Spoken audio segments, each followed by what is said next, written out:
Cerita novel romantis terbaru.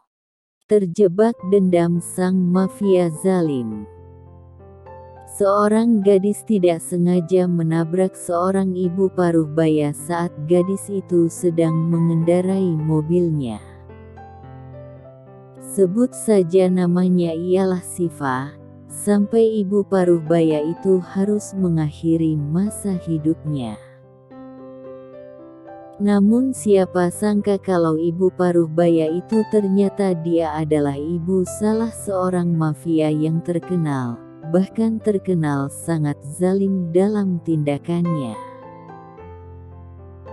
Tapi ada sebuah keajaiban yang tidak pernah terduga oleh bos mafia tersebut, saat tumbuh benih cinta kepada gadis yang sedang ia jadikan sebagai tawanan itu, untuk balas dendam atas kematian ibunya.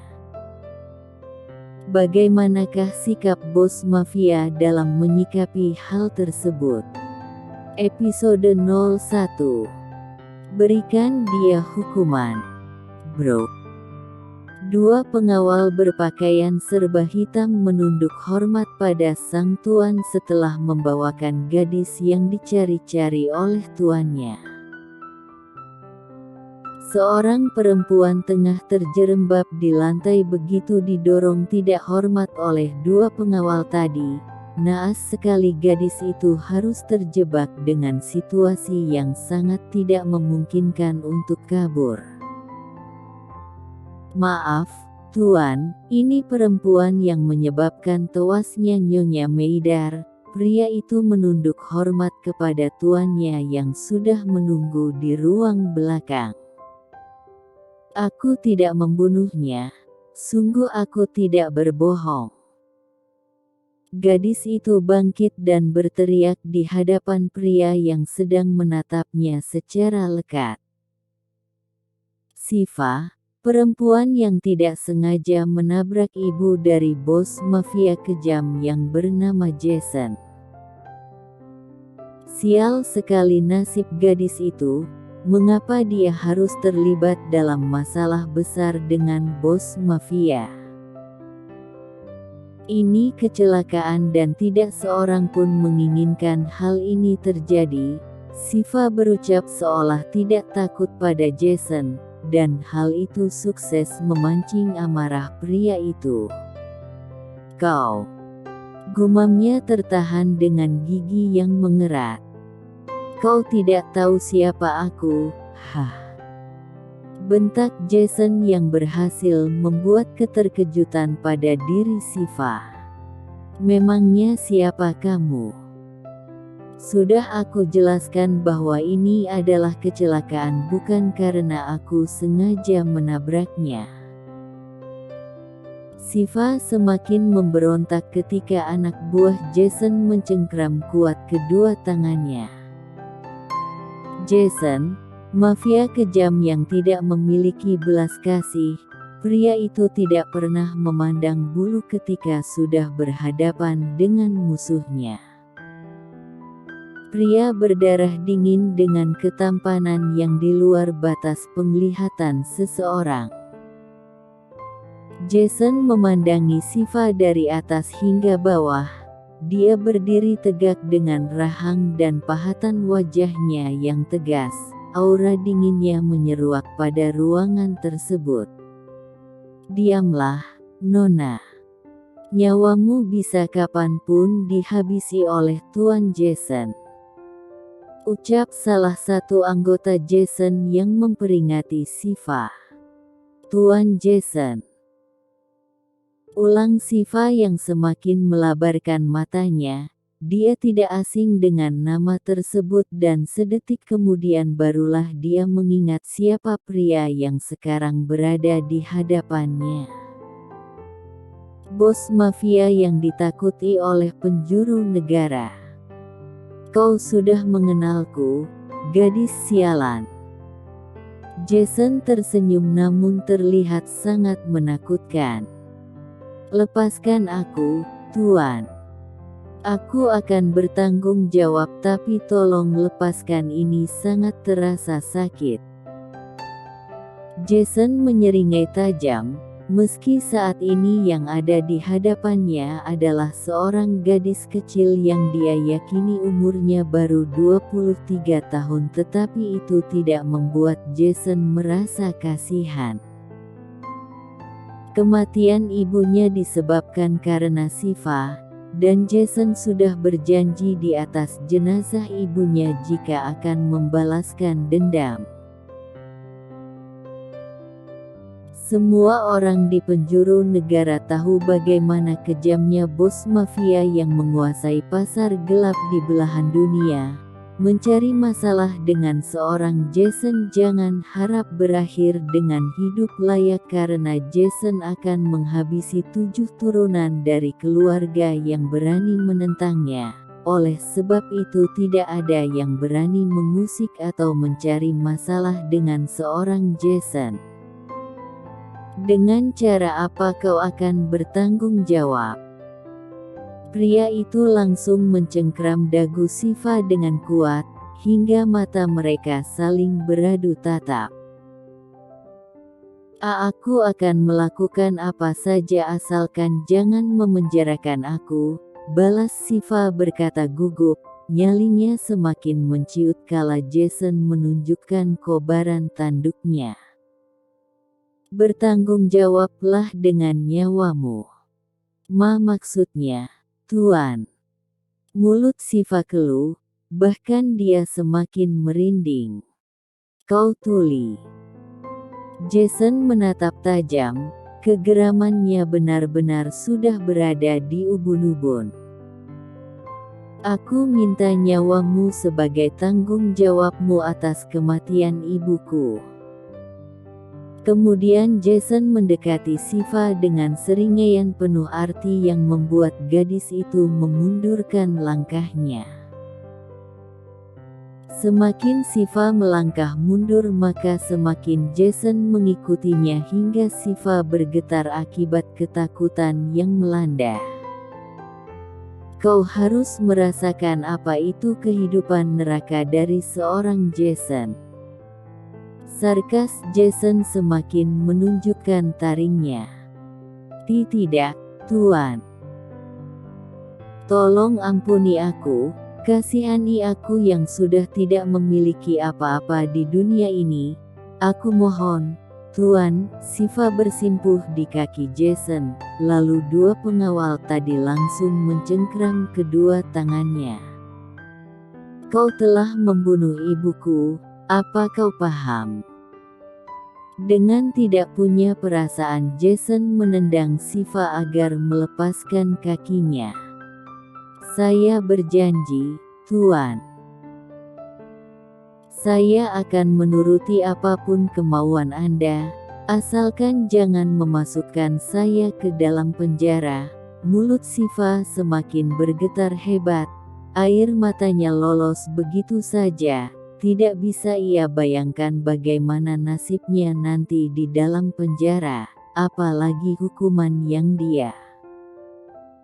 Bagaimana nasibnya nanti di dalam penjara, apalagi hukuman yang dia dapati bisa saja hukuman mati. Jason menyuruh anak buahnya untuk menangani Shiva yang sedang meraung meminta ampunan.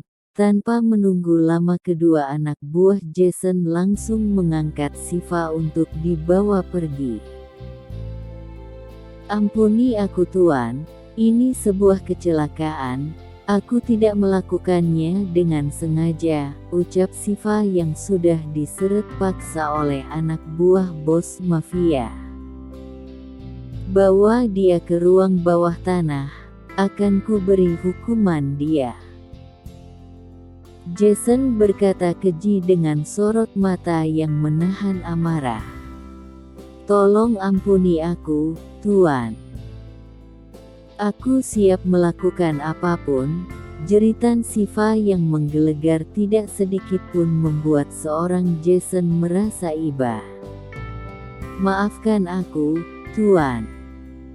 Pastikan dia tidak bisa kabur dari sana. Tambah penjagaan di sekitar ruang bawah tanah. Aku akan kembali setelah urusanku selesai. Siap, dimengerti, Tuan. Andrew sebagai orang kepercayaan Jason menundukkan kepala hormat tanda sebagai dia memahami perkataan bosnya. Tuan. Jason menghentikan langkahnya ketika Andrew memanggilnya secara tiba-tiba. Ada apa? Jason bertanya dengan raut muka dingin. Bagaimana dengan jenazah Nyonya Meidar, Tuan? Apakah kita akan mengadakan upacara untuk kematiannya? Andrew berkata dengan kehati-hatian agar tidak membuat Jason semakin murka. Siapkan semuanya. Setelah beres kau boleh memanggilku di ruang kerja.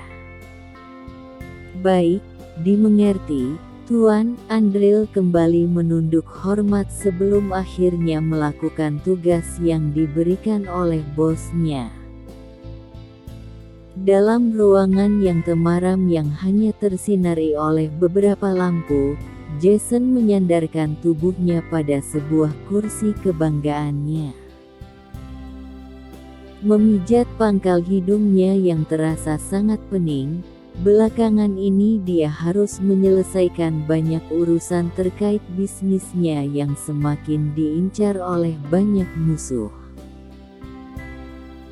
Jason tak segan-segan membunuh mereka semua, namun seolah Tuhan memberinya tamparan keras atas kematian ibu tercintanya, seolah ini adalah balasan dari apa yang Jason perbuat selama ini. Beberapa tumpukan berkas yang berada di atas meja berhamburan di lantai setelah Jason mengobrak-abriknya. Kemarahan yang belum sepenuhnya redam kini kembali berkobar setelah mengingat wajah Siva yang polos tanpa rasa bersalah.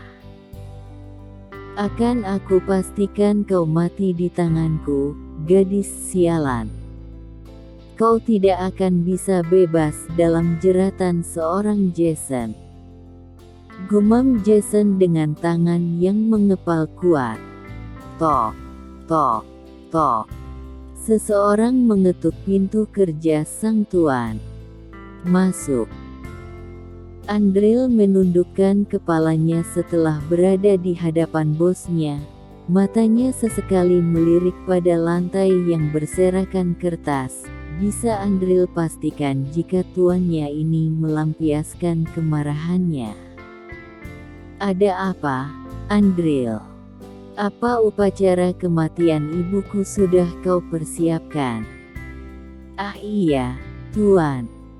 Acara upacaranya akan berlangsung besok pagi. Apakah kita perlu mengundang relasi bisnis Anda? Tidak perlu. Lakukan upacara ini secara tertutup tanpa seorang pun yang tahu kecuali semua orang yang berada di mansion. Perintah Jason, dia tidak ingin kematian ibunya dijadikan manfaat oleh para musuhnya. Dengan ragu-ragu Andrew mengangguk patuh seolah mengerti dengan perintah bosnya. Bungkam mulut semua orang yang berada di mansion. Baik, dimengerti, Tuan. Andrew secara perlahan mengumpulkan berkas-berkas yang berserakan di lantai, lalu dia letakkan kembali di atas meja. Lirikan bola matanya terus melirik pada bosnya yang saat ini memandangi sebuah foto mendiang ibunya yang tersenyum sangat manis. Andrew. Iya, Tuan. Berikan gadis itu hukuman yang sepantasnya. Ucap Jason dengan nada perintah. Apa tidak sebaiknya Tuan sendiri yang turun tangan untuk menghukumnya? Jawab Andrew. Aku malam ini akan keluar dan kemungkinan pulang larut malam. Jason yang masih sibuk dengan figura tersebut lalu beralih pada ponselnya. Gantikan aku sesaat untuk membalaskan dendamku. Apa kau mengerti, Andril? Baik, Tuan. Aku yang akan memberikan gadis itu hukuman. Jika perlu malam ini aku akan membunuhnya. Tidak.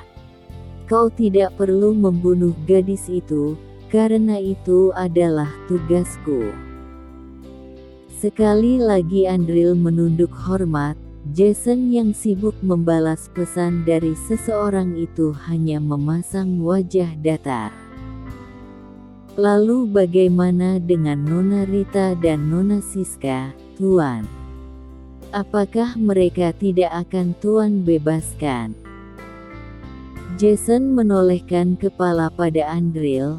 Dari tatapannya saja Andril sudah bisa menebaknya.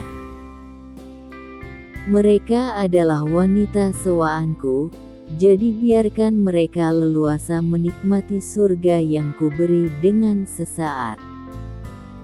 Jawab Jason diselingi dengan senyuman simpul. Ah, di mana mereka saat ini? Jujur saja aku sudah mulai bosan dengan mereka berdua. Ternyata tak ada satupun yang masih virgin. Mereka menipuku.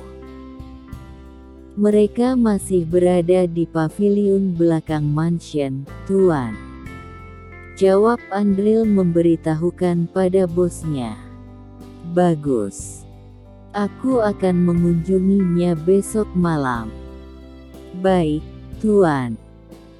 Jason kembali mendudukkan dirinya pada kursi kebanggaannya, kemudian menatap orang kepercayaannya secara intens.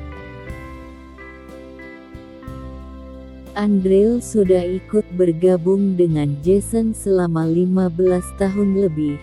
Saat itu umur Jason masih berusia 15 tahun hingga tahun ini usia Jason genap berkepala 3. Yaitu 30 tahun, Andril sudah mengabdikan diri pada masa kejayaan James ayah dari Jason yang juga mafia kejam pada kala itu, hingga kematian James yang membuat Jason mengikuti jejak ayahnya.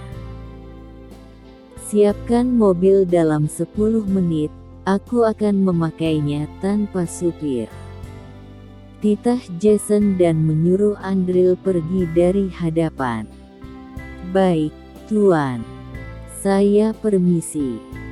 Lanjut ke episode 02.